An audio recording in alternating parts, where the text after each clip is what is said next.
Welcome to Watch Symposium. I'm Austin. All right, so I just had my final workout, final swim for the year. My hair is wet. I'm standing out in the cold in December, but it's not too cold here, so it's not a big deal. Why am I shooting the video right here? Because of those lanterns. They're pretty cool, so I'm taking advantage of the lanterns. This is a Japanese izakaya, which I guess you could translate as Japanese pub. What could you say about a Japanese pub? You get Japanese beer there, and it's like, like yakitori, and I don't know. Google izakaya, and you'll see what I'm talking about. But really, the reason I have this in the background is just because of the lanterns. They were cool.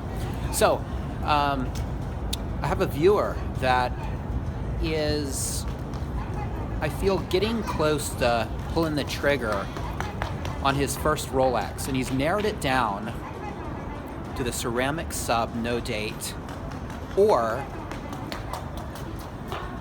the GMT Master 2. Now, and that would be a GMT Master 2 black, the black bezel version. Now, I'm unsure at the time of this taping whether he's thinking about the ceramic or the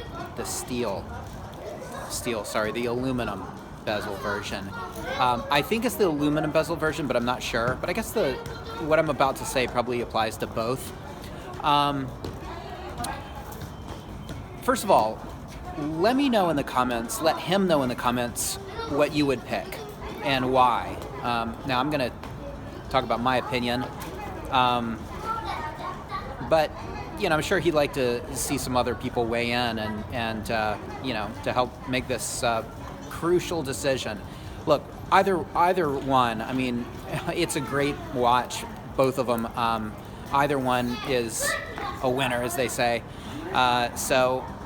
He really can't go wrong. But if it were me, I would go with the GMT Master 2. Now, why would I go with the GMT Master 2? Well, more functions. That's really it. Now, can you get by on, just the time? Yeah, sure. It's not a big deal. But I did notice when I had my first piece, which was a no date sub 14060, that I would look down looking for the date sometimes, and I didn't have it. And it pulled me in the direction of getting my second Rolex, which I guess isn't such a bad thing, but there could be some regret there those times when he does need the date. Let me just sort of going off on a small tangent here and just say, it's very interesting. These functions and these complications, they're really not all that necessary. The date is something that, you can kind of remember that if you just sort of take note every day of what the date is. And the same thing with, a second time zone. I know that right now, and I'm using my Casio, it's 9:30 at night, and so it would be 7:30 in the morning in the States where my parents are. So not a big deal. Didn't need the GMT for that.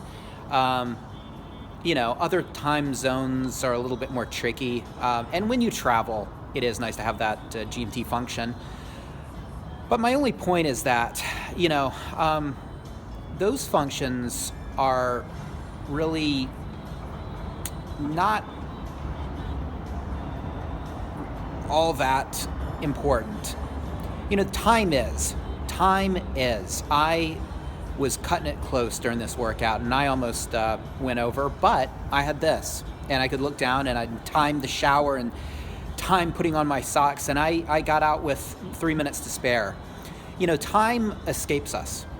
You could be doing something fun or something miserable, and time either slows down or speeds up.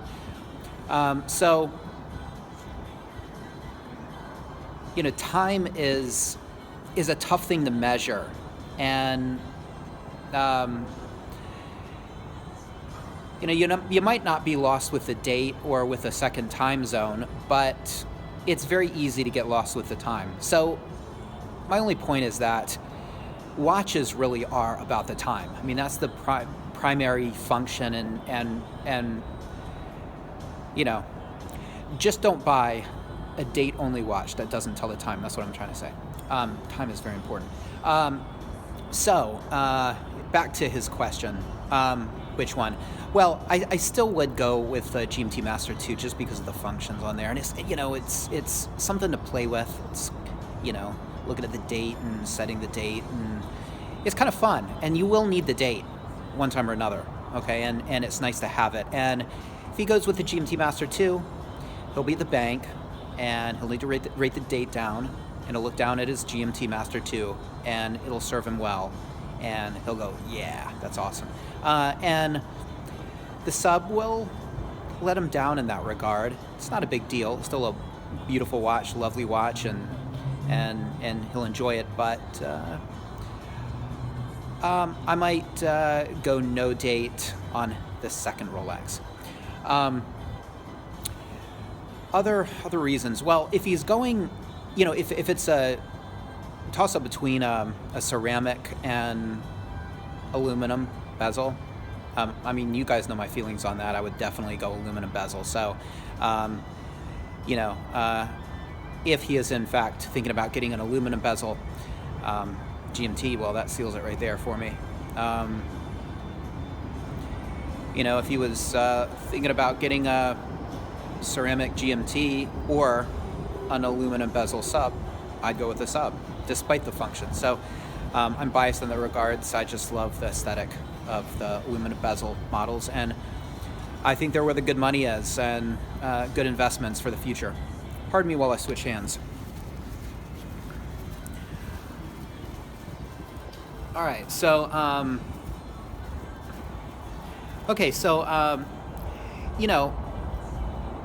when it comes to the bezel on the sub, I often use it to time things, and you can use a GMT Master 2 bezel like that. I mean, oftentimes I want to remember a time, like I need to catch a train and it leaves at 53 past the hour, and so I'll set the sub arrow to 53 just to sort of mark that time. And I think you can use the GMT in that fashion. I know you can if it's the aluminum bezel version. I've never actually touched one of the ceramic versions, so I'm assuming they work the same way. I seem to remember, though, that they lock at the hours, meaning I guess the clicks happen at the hours, I think, maybe, perhaps, I'm not sure. If that's the case and you can't use it in exactly the same way as an aluminum bezel GMT, I think that would be unfortunate. I'm not sure. Okay, so for those of you who have a GMT Master 2 ceramic, can you say mark any of the minutes with that top of the bezel triangle? Let me know. Or does it just click on the hours? That would seal it for me right there. I definitely would want the the 120 click bezel for timing purposes. Any other reasons I would go GMT Master 2 over a sub?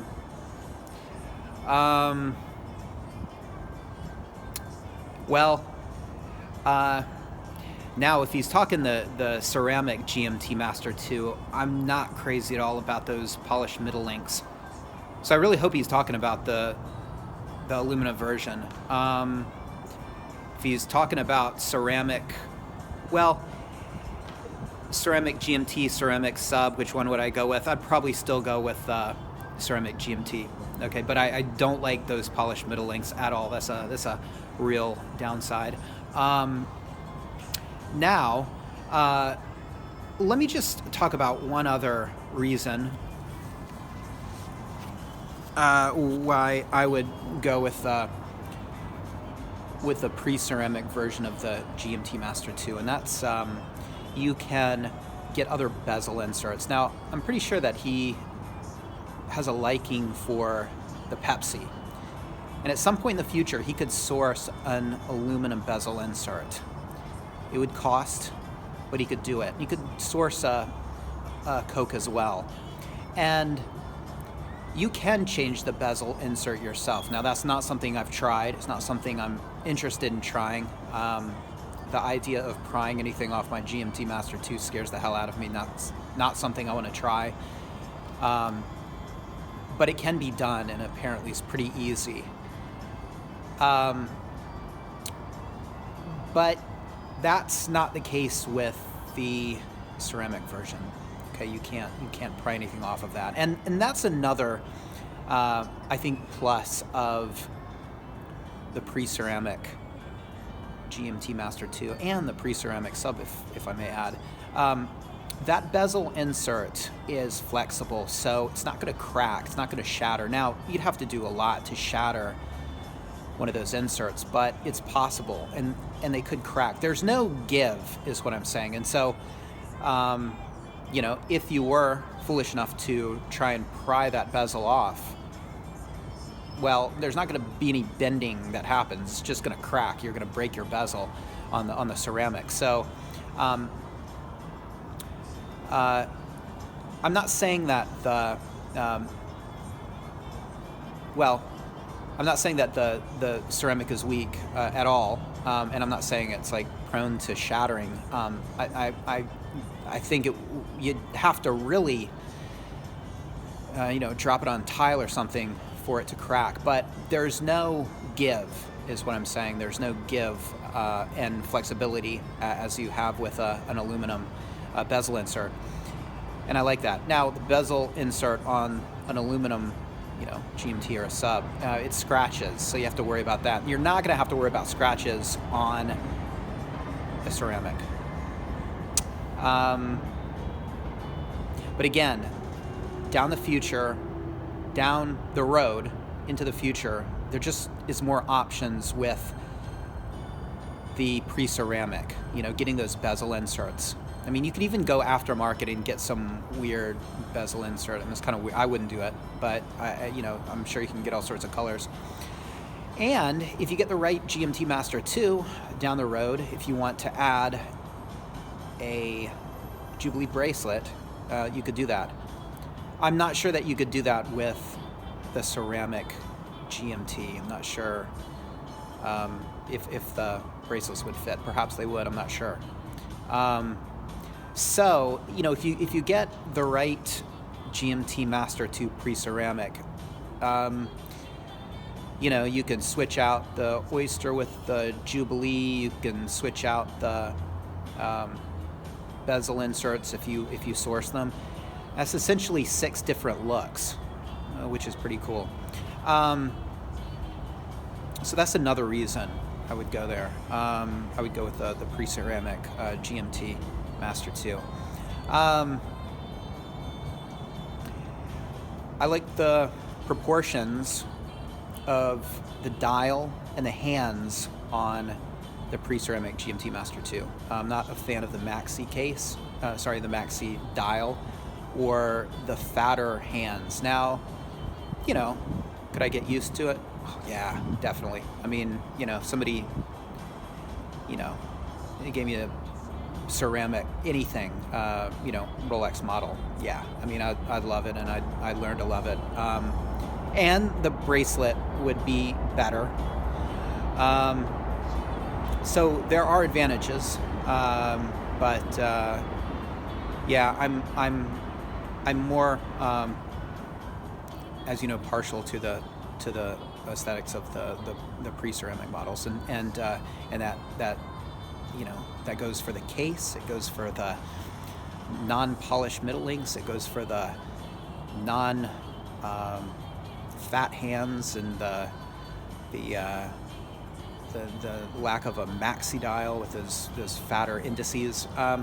So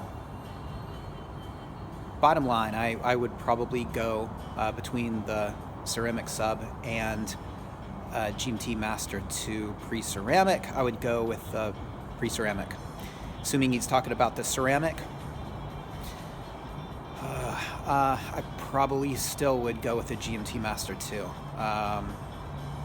just because of the functions. But yeah, I'd have to think about that. Those polished middle inks are a real turnoff to me. They're scratch magnets, and I really don't like the bling. So I'm actually going to abstain from saying what I would do if it's ceramic versions he's talking about, because I'm still on the fence there. I don't even know myself what I would do. I might go with a sub in that case. Hopefully this helps, and guys, weigh in. What should he do? Thanks for watching. See you next time.